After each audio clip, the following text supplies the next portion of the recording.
The greatest of all time, or GOAT, is a debate seen in practically every corner of the internet. A lot goes into that discussion. A combination of personal experience and objective reasoning is needed to truly explain just how great something is. But a much less talked about topic is the worst of all time, or WOT? It's a tough debate to have. So many things can go wrong in so many different ways, and art is subjective, right? Well, today, I've decided to take it upon myself to look into some of the most prevalent contenders for the worst game of all time, to see if any of these games are really deserving of the title, or if the hate is all just blown out of proportion. These are the worst games of all time. Oh shit, all day, pray the movies go away. Oh, we sell the clowns around, it look like circus show. Like, this is not the album either, these are just the throwaways. This shit's still so cold when it drop, it's gonna be a motherfucking snow day. Hey, boy, it's good and he knows it. He don't say it, he shows it. I'm just like the Rosen. If I shoot it, it goes in. I'm in Cali just coasting. Get him so wet, then he coast. Let's flash back to the year 1982. The Atari 2600 is the biggest console around, and they were just getting ready to release a new game capitalizing off the success of the biggest movie of all time, E.T. Many looking from the outside could see the game's commercial success from a mile away. And in the studio, things weren't much different. In fact, sales expectations were so high that Atari was getting a bit cocky. They would delegate the brunt of the work, including the game design and coding, to one man, Howard Scott Warshaw. He was a game designer at Atari for about 3 years, but during that time, he had made some of the most groundbreaking games on that console. He saw previous success adapting Raiders of the Lost Ark, so Atari once again called upon him to be tasked with designing and programming another Spielberg game. A process that, due to long license negotiations and manufacturing times, would only leave him with 5 weeks to develop the entirety of the game.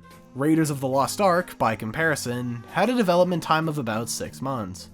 Raiders of the Lost Ark was nothing like any other Atari game at the time, using the second controller stick to switch between items rather than forcing the player to hold one at a time, like an adventure. For E.T., he would attempt to push the envelope even further.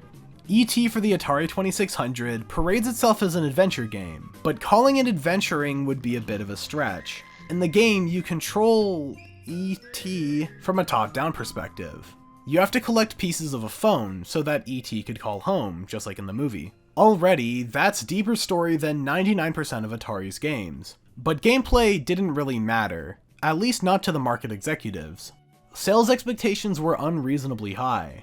Even though the film was a critical and commercial hit, calling Atari's expectations unrealistic would be a dramatic understatement.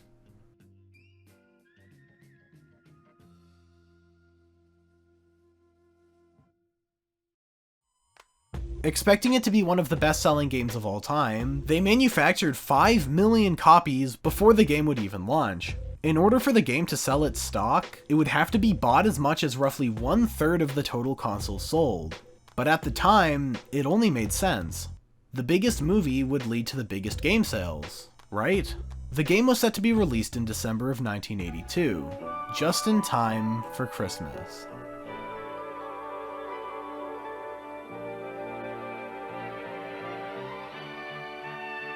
A lot of children had a very disappointing Christmas that year, and just as disappointed would be the Atari executives.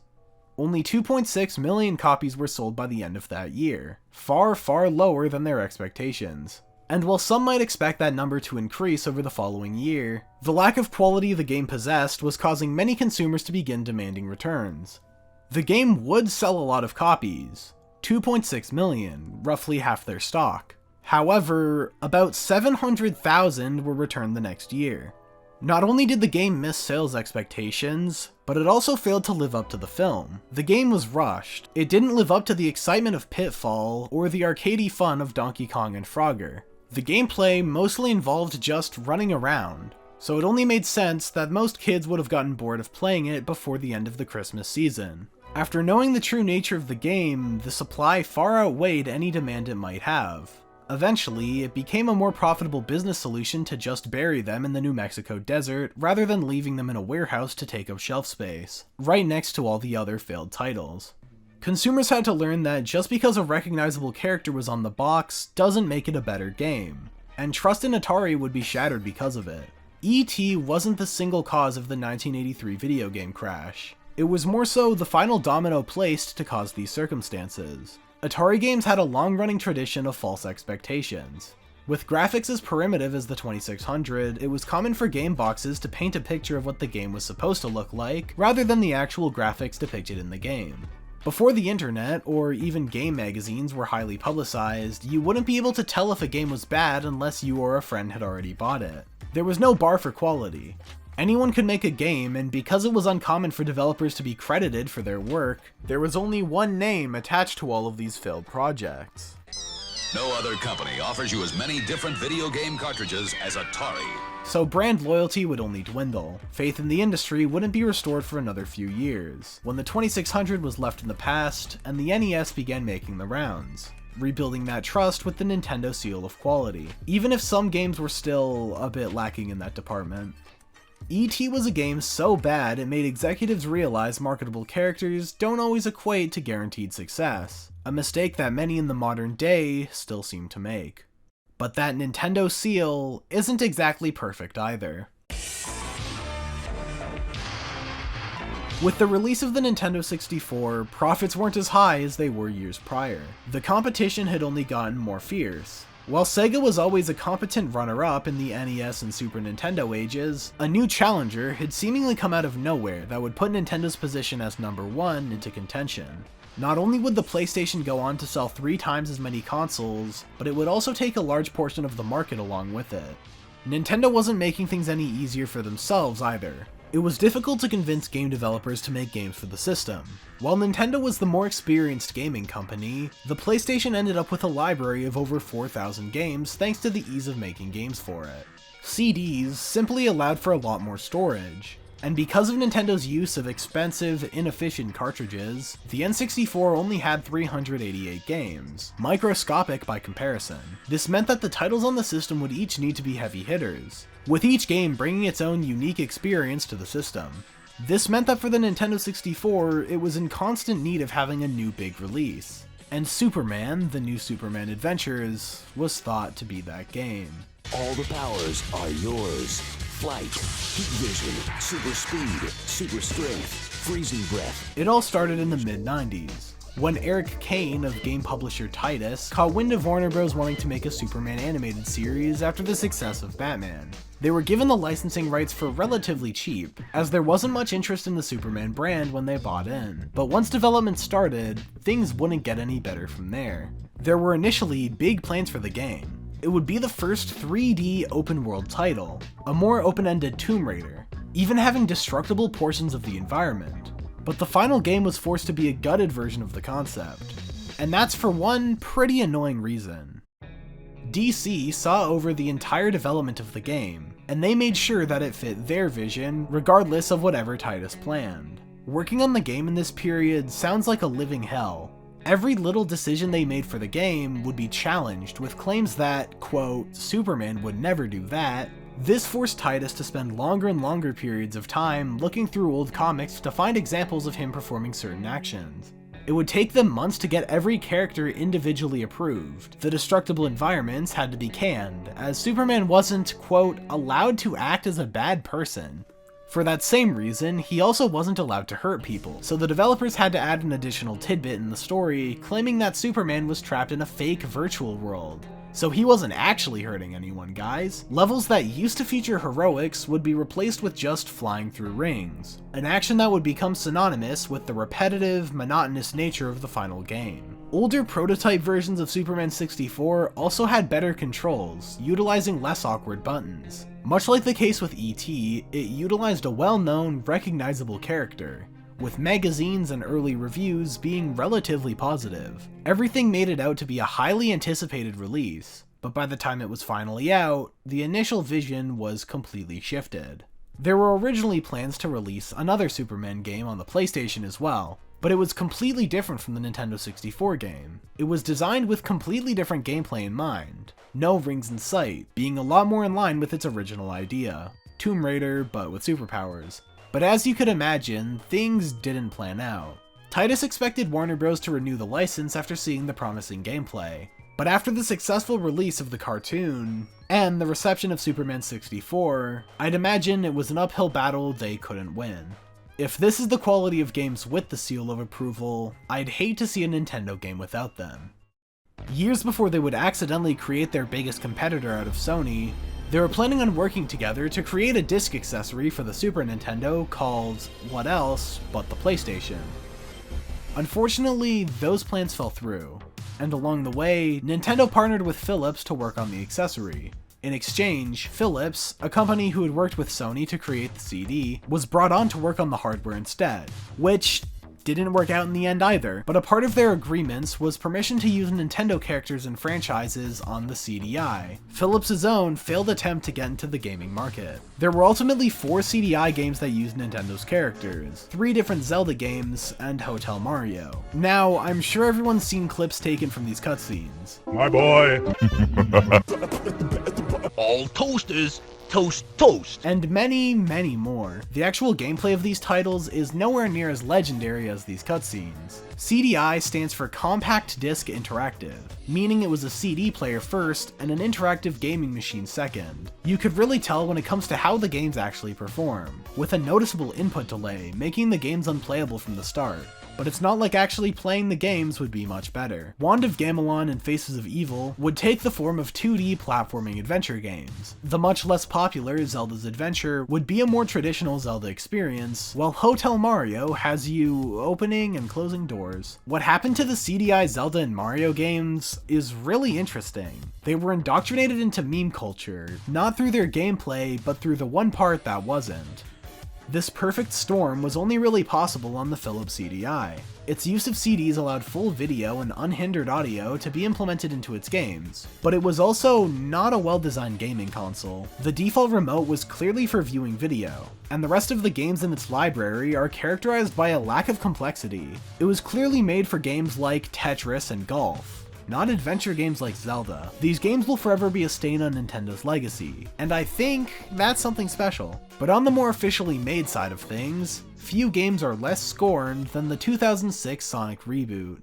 This game has been the laughingstock of the Sonic franchise for a while, and it's saddening to say that it isn't even the only one. Development started in 2004, and with a new generation of consoles on the horizon, Sega wanted to make the series more marketable to the Xbox and PlayStation audiences. They went about this by rebooting the franchise, taking elements that people praised with the Sonic Adventure titles and putting them together to make a game that symbolizes the Sonic franchise at its best. So, how did the exact opposite happen? Well, it's a classic case in game development that can poison the waters of any game. Feature creep.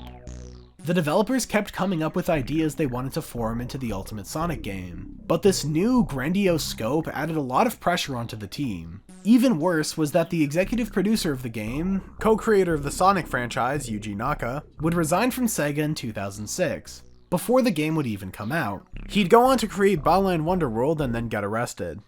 Sonic 06 would be the first game in this new era, but at a similar time, development would begin on the Wii exclusive title Sonic and the Secret Rings, further depriving 06 from getting the resources it needed to thrive. Not helping things is once again the harsh deadlines, forcing this game to come out in time for the holiday season. Not to mention, the game was meant for both the Xbox 360 and the PS3, a system that had a pretty hard time getting off the ground, specifically because it was hard to develop for. In the 90s, the blue blur was one of the pillars of counterculture, standing against the competition and sticking it to the man. But by the mid-2000s, the cultural landscape had changed. While he had always been a mascot for Sega, where there used to be a vision of attitude and rebellion, it ultimately fell into inconsistency, with Sonic falling more in line as a part of the establishment. Maybe that's an underlying reason people don't usually buy into edgy reboots, but more likely was the fact that the actual game had a few issues. Looking at older trailers and prototype footage, there's clearly a ton of unused content.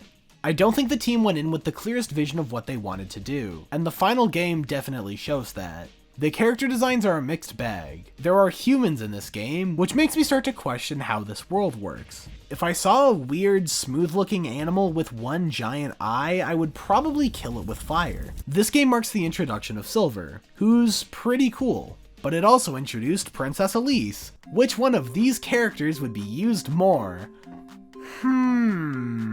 With that being said, the Sega of today isn't afraid to remind everyone that this game exists. Just last year, they released official artwork of Silver and Elise in a style that looks a lot less juxtaposing than in the actual game. So at very least, Sega can take this game in stride. But if Sonic 06 should have had more time in the oven, then Big Rigs is a game that never should have been released at all.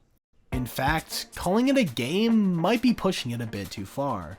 It seems to be forever trapped in its earliest stages of development, with basic, fundamental parts of the game, like challenging opponents, collision, and momentum, not being fully intact. Released on PCs in 2003, it's the very definition of shovelware.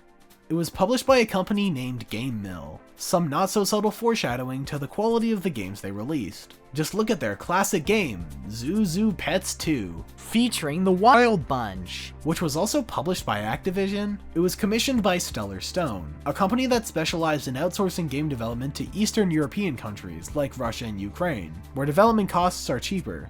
This also led to some funny grammatical errors, as English wasn't the first language of the people who were developing the game, which doesn't make a lot of sense when your game is designed to appeal to an English-speaking audience. It was released in what's described as a pre-alpha state, meaning that even some of the most crucial and important functions weren't intact when it was released. It's a racing game where, in most versions, the car you're supposed to be racing against doesn't even move.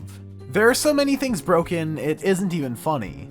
Some notable ones being the bridges and buildings you could drive through, the fact that driving backwards makes you drive infinitely fast, you're able to drive on any surface, there are glitchy holes in the road, and of course there's the iconic Your Winner victory screen, which even if you lose will still appear. Despite this, the game still has a small handful of different maps and vehicles. So it seems they took the Yandere dev approach and just added low-hanging fruit instead of finishing the damn game. But with the game trapped in such an early state forever, a part of me wonders what could have been if more time was put into its development.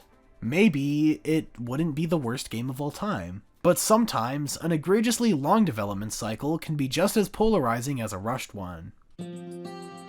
Ride to Hell was developed by a company named Eutechnyx, who are primarily known for their racing games. That's why it came as a bit of a surprise when in 2008 they announced they were working on a GTA-style open-world game with missions. Hype immediately began to build, then slowly dissipated. It was set for a 2009 release. The year came and went, no new game. It then entered development hell for a number of years, and was removed from their publisher's website. No one knew for sure whether or not the game would ever see the light of day. But in 2013, the game would finally release. But it wasn't the one they were promised in 2008. By the time the game resurfaced, Ride to Hell Retribution was one of 3 titles. The other 2 were Ride to Hell Route 666, an Xbox Live Arcade and PS3 downloadable game, and Ride to Hell Beatdown, a mobile game that never actually came out and was cancelled after the overwhelmingly negative response to the first game. While expectations were raised of it being an open world game, it was actually a lot more in line with their other titles. You spend a lot of the game just driving around. Later on, the game also takes the form of a third-person shooter with cover mechanics, and even beat-em-up gameplay. That sounds like quite a lot of variety, at least on paper. But when compared to the sheer variety of things you could do in GTA, the two shouldn't even be compared. The actual gameplay uses a collection of the most generic action game tropes, like quick-time events and turret sections. The controls are stiff, and the physics are even worse. When fighting, you can spam the kick button and the enemy can never fight back. The third-person shooter sections are terrible, with no crosshair and aiming being uncomfortable. Despite there being so many different aspects of gameplay, it manages to consistently fail at every single one. The thing that made this game stand out compared to Eutechnyx's other games was its higher focus on story, following Jake Conway's return to living the biker life after returning from Vietnam. And it's definitely a story, I guess. Man's brother dies, so he has to kill the man who did it. Every aspect of this game seems like a worse version of every other popular action game. The combat is a worse version of Yakuza. The turret sections can be from any COD game, but they'd have done it better. The driving is a worse version of driving. Despite the negative reception on launch though, the game still managed to get DLC, called Cook's Mad Recipe. It was released one day after the game came out, so it was clearly developed in tandem with everything else. Something I find a bit odd, as they weren't even sure if the game would do well. It's very clear that they wanted it to become a franchise, but that clearly failed miserably. They probably should have worked on making the game good before getting plans to branch out. Because of its reception, it was delisted from Steam in 2014, but physical copies still exist. Keys go for outrageous amounts of money, and I almost considered getting this game, but even I'm not irresponsible enough with money to spend on this. In the years since, the gaming industry has only continued to move forward. But while these games have largely been left in the past, it hasn't been any easier to forget about them.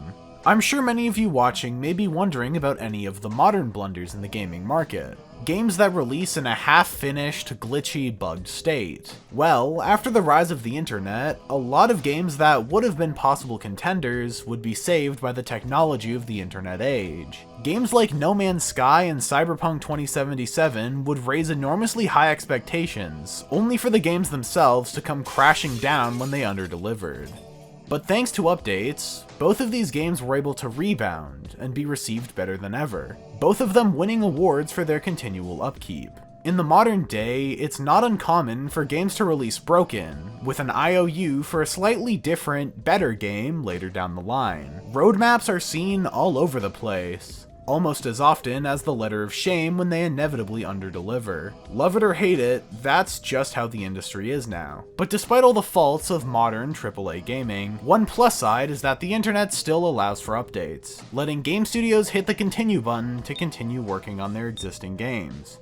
And that allows for pretty much all modern AAA titles to narrowly avoid ever having a spot on this list again, leaving the remaining contenders even more solidified.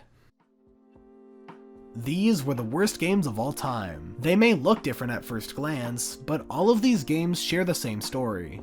Each of these projects were victims of troubled development cycles and corporate meddling. Despite millions gathering in internet circles to make fun of these projects with scorn and humiliation, the designers of these games obviously never intended for things to end up this way. No one sets out development with the goal of creating the worst game of all time. But one way or another, through issue after issue, these games are released, but not finished. But there's at least a silver lining to the people who made them. These games are still being talked about. No matter how old, no matter how many better games have come after, and no matter what else they worked on, these games are seared into the history books. Something a lot of talented developers behind good games don't get the liberty of having. I coded, designed, or produced over 100 games in my life, so Superman 64 is one of the 100. That being said, it's in my top 10 in terms of sales, and it's probably also the one that people still talk about, almost 20 years later. Eric Kane, producer of Superman 64.